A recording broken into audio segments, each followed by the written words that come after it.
after this season, I'm looking forward to seeing what the other trucks look like for OSCAAR. Yeah. I was gonna say So, it's a neat rule change in allowing the trucks this year for something different. hmm and I've been pushing for this for almost 2 years now. But I made it hard with APC. But yeah, I'm looking forward to see the other trucks and the other cars and who's gotten better. And you know, So where did you get the inspiration for the particular truck that you decided to build? if I had to pick one truck, I'm not a truck guy at all. That's the thing with me, not at all. But Right. if I had to pick a truck, this is my favorite truck if I was buying. But if you put a 68 Chevelle, because it's my favorite car of all time, and this is my favorite truck of all time, if you had to put them side by side, original, Yeah. I'd be taking 68 Chevelle. But Okay. I need a little change, and the 68 Chevelle is going to be on another chassis when this is done, and going to have both. But this truck right here is, yeah, they're unique. Yeah. No, and I mean the build photos so far have looked awesome and that like it's got everybody excited to see what it looks like once it hits the track.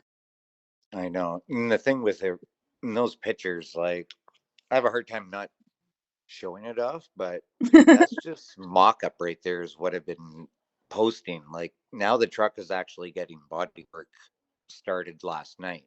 So Right. that was like those pictures of just the truck with a couple tacks and braces holding it together. So when it's finished, it's That gonna was look more like a beautiful. GMC 1970 truck, short box that used to be a long box, Right. 50, 70-foot box and whatnot. So when it's done, it's gonna look like a short box chopped truck, but not chopped. Nice.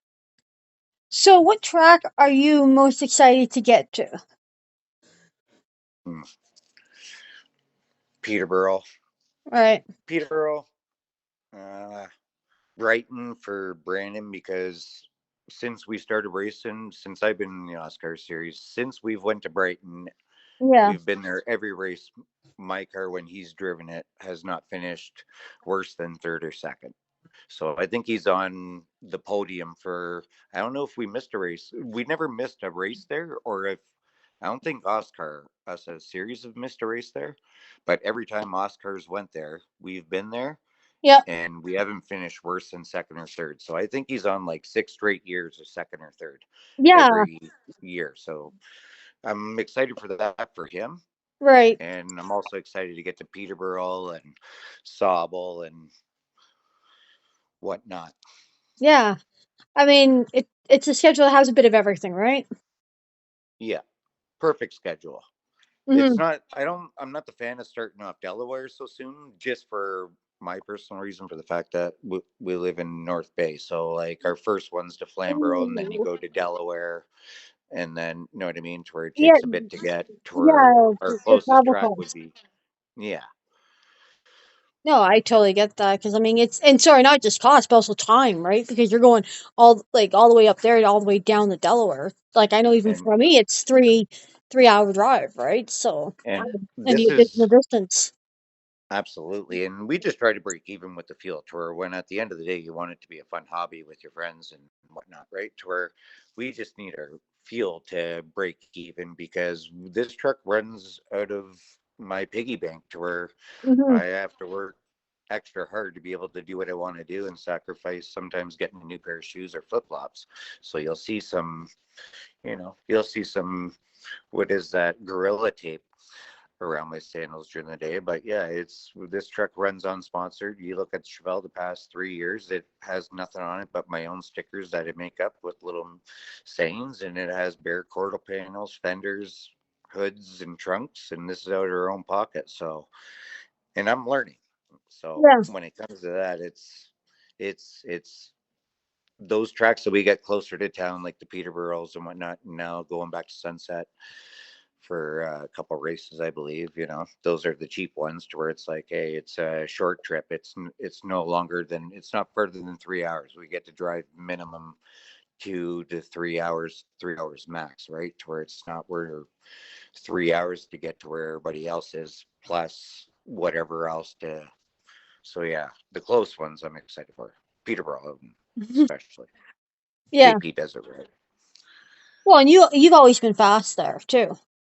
But you got to remember, I only started getting fast when I actually drove my own car there, because in the mini stock, I Yes. only, my mini stock, and I didn't know anything then, right? With Yeah. the mini stocks that stage, to where when I was at Peterborough, like I was giving my car to Donnie Beatty and Dean Curry and whoever wanted to drive it, because it was junk and I didn't want to drive junk. To where when I got in the hot rod and we started going there, and I tested with Donnie Beatty and he was driving with me, and I was close to his times, and it was like, okay, I'm not junk here. I'm actually, I do like the track. To where I only started getting half decent there when I got in a V8 car, to where and learning it, where we still have a lot to expand here. Like I just started, and this you can keep this one off, Ash. This is between you and I only started figuring out the temperatures of my tires to where I should be starting them Right. and ending them. To where past bunch of years I've been starting my tire pressures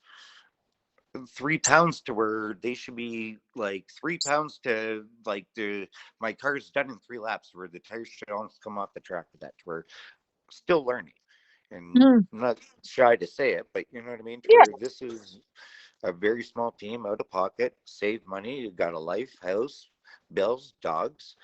You know what Yeah. I mean. Vehicles, to where that's all first, but I try to make it work and just work. Try to work harder than the next guy. Well, you're like you say, it's a small team doing it with friends and that, and basically trying to use each other's experience combined together on that. So And everybody's yeah, learning. oh, absolutely. And that's the thing is, like here, like I have a couple people, Brian Malcolm, Darren Malcolm, whatnot, that help and whatnot, to where they've helped 3 years ago and whatnot. But I've learned, and now I'm teaching the guys what I know. But the thing is, we don't have somebody that knows more than I do, to where it's like Yeah. I don't know enough already. You know what I mean? To where I have Yeah. Jeff, Walter, Rick, and start looking at things like, oh, you know what I mean? To where we don't have somebody around that knows more than us. To where if I screw up, they're all screwing up and they're learning the wrong way. You know what I mean? Yeah. Where it doesn't look good, to where I have to do the extra research, the extra hard work to make sure that what I'm sending off or putting off and putting other people's ears, to where it's somewhat close to you could speak out loud in a group of people and not be like, what the heck? You know what I mean? But yeah, it's a lot of work. So you mentioned the mini stock, and I remember those days watching you with that before the hot rod. What's the most memorable moment that you had with that mini? Getting back into racing at Barry. I Mm, had I finished racing in 2000, because I started when I was practicing V8 cars when I was like 12 for a few years. Then I got a mini stock at 14. right. But I quit racing in 2002 when our track closed. So then when I got one in 2013 from Adam Meisner, and we went back to Barry, and we got it half season so I could just get back in a rhythm and let those guys do their thing. And then next year come out and it's like, hey, like, and then we came out popping to our when we are going there and even winning heat race and top fives and whatnot, and being with those group, because that group when 2013, that was a tough group at Barry to play with. Yeah. And when they go to Sunset, they're on podium, whatnot, to where, you know, to where I think the biggest one would be at Barry, but also going to Sunset and winning a feature after being so long out of Right. a race car and mini stock. And it was only like a year and a half to where won a feature, and it was so quick, but we were heat wins and we got in the autumn colors the first year racing. That after that it was a shit show. But yeah, I would say it would be the getting back in the car, going to Barry, to where I won at in 2001. I got the tiniest trophy on my shelf, Right. and it's steering wheel and winning a feature. And that was the first time ever going to Barry and racing with, Getliff and Tyler Hahn, Kent Noon, and those guys. Eddie Trombley were in the Yeah. Jettas and whatnot and such, to where, but yeah, the Barry and the Sunset, the first 2.5 years, that, I mean, it was a stout field then, because like, look at the names you, oof, you just mentioned. They're guys that Tyler himself that's gone on, the race with the hot rods championships and that yeah. other stuff, right? Like, Kent Noon, like yep. he was in a Beamer and I passed him with 2 laps to go at Barry in 2001. I can show you the trophy right now because it's my favorite trophy and it's right behind me. And he came up because he had such long hair as a kid and he was in the yellow Beamer. But we were in North Bay. That was one of our last seasons. We were like dominant mini stocks. Like Barry was just, they weren't even racing for points at that time. They were just getting going coming around there at Yeah. that time in Barry, to where we went down there and had to drive from the back. And when I passed him with 2 laps to go, when he came up at the end of the day, him and his dad, they were like, I don't know what exhaust you had on there, but when you just dropped, when it let off and you got beside me, it was just like a big loud backfire to what you hear now. Yeah. You know what I mean? Yep. But a tad louder to where that wasn't like that back then, to where I raced with all those guys, to where getting back into it and knowing nothing about it because I was only a kid and I had family to take care of the car and whatnot. Now it's just me on my own, to where here, you better figure out it all new and figure out what the hell's up, because now you're not racing at your local track. You're racing 2 hours away on the reg, to where, yeah, that's the Barry, the first year and a half, because it's a half year and then the year, the last year is open, then the year, a couple years sunset, Yeah. and when it featured that fast. But yeah, So, what made you want to get started in racing originally? just my dad, the people that he hung around with, and my uncle sponsored a car and whatnot, and I'd just go up to the shop with them and hang out in a race car and sit there, best babysitters. Right. So I was always at the track as a kid, to where I used to tell my parents, I'm going to be a race car driver in the summer. Hmm. And when it comes wintertime, I'm going to be a hockey player. And that used to be the joke, to where next thing you know, I was going to the racetrack with dad's friend and whatnot. And started wanting to drive the car in practice when the practice was over. And they finally let me. And then next thing you know, for 2 years, just after practice, I'm going to drive the street stock after all practice is done. So it'd be like an hour before the races would start. I'd go out there and run a car around. And then he would go race it, and then helped him on the car, and then he'd go race it. And then finally, when we got mini stocks, uh, they call them pier stocks at the time in North Yeah, yeah. Bay. Kind of basically like what our bone stocks are in a way now.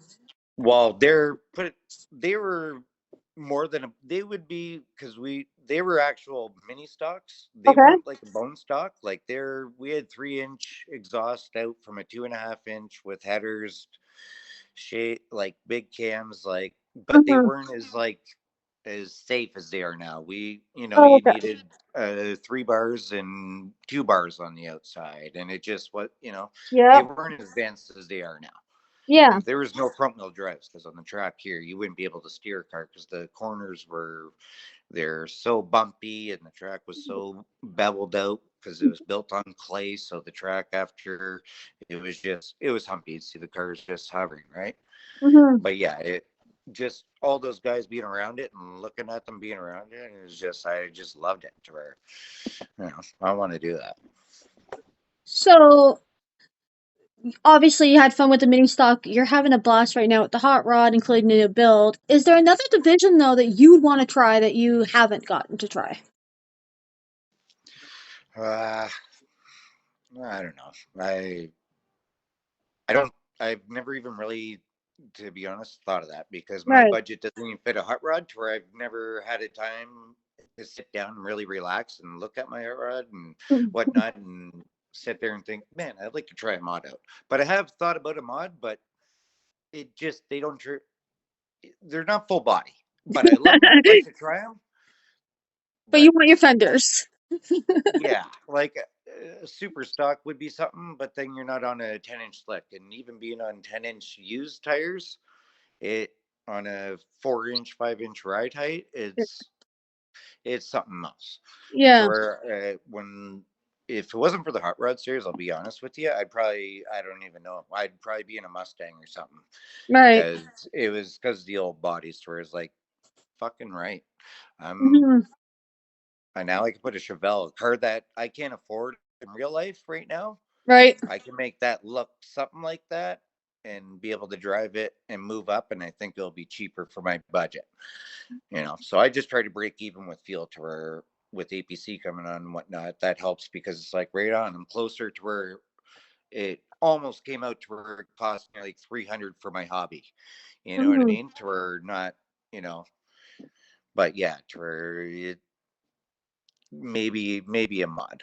Yeah. The other ones, like even the super stocks and the prolates, like it's just you could make a Ford look like a Chev in 20 seconds if you put a heat gun on the front, pull a sticker off, and put one on. That's all it takes, you know. So it You're doesn't do right. like you wrap a fridge or wrap a new car outside to drive if the body's ugly. But as far as I'm concerned, hand lettered. I do my numbers with a spray bomb and just do all the outlining and whatnot to where we had it hand lettered and whatnot to where just I like the look of a real Just car on there, yeah. or, No, or that truck, I should say. no, and honestly, I like the touch of the hand lettering on that. Like it looks really good and stands out. Like when we're even out at the track with it. So, and that Mm-hmm. nice touch to Yeah, have compared to the usual. yeah, and it's easier. It's easier. I've heard guys say like, "Damn, my wrap it just got wrecked up, but I at least have half at home." To where you should be getting out of the race car saying, "Wow, damn wrap, I knew it." To where you're worried about the wrap on there. As Yeah. far as I'm concerned, the old boys back in the day, it was just a quick spray bomb. To where hand lettered, keep it simple, unique, however you want it, and it's easier to touch up. Right. And you're not sitting there worried about the wrap. There's, I like it original.